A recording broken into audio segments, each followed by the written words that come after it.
Bonjour, alors j'ai visité une église pas loin de Toulouse à Saint-Jory et je voudrais vous montrer ce que j'ai vu en fait, une illustration de Jésus.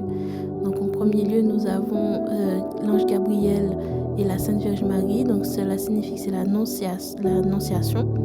Donc l'ange Gabriel s'agenouille devant la Sainte Vierge Marie qui est également agenouillée et ce que je trouve beau c'est qu'elle dit comment ça va se faire. Elle dit pas mais je ne peux pas. Elle a dit comment ça peut se faire. Ensuite, on continue avec la nativité, donc Jésus qui est au milieu des ténèbres, car c'est lui la lumière du monde. Et merci Seigneur pour être venu, franchement, merci Jésus. Ensuite, c'est une illustration qui présente Jésus, en fait, quand il était bébé, on l'a présenté au temple. Et c'est là que la Sainte Vierge Marie a eu la prophétie de Siméon qui lui dit qu'un glaive va lui transpercer le cœur. Donc ça veut dire qu'elle a souffert autant que Jésus sur la croix.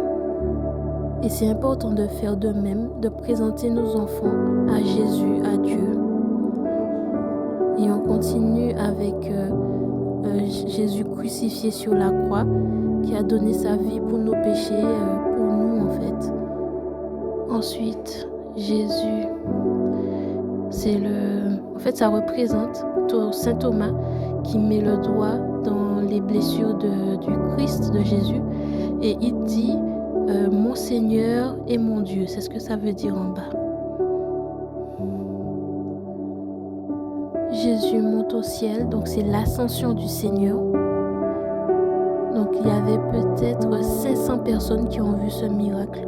Enfin, c'est pas un miracle, mais qui ont vu cet exploit, que Jésus monte au ciel. C'est quelque chose d'incroyable.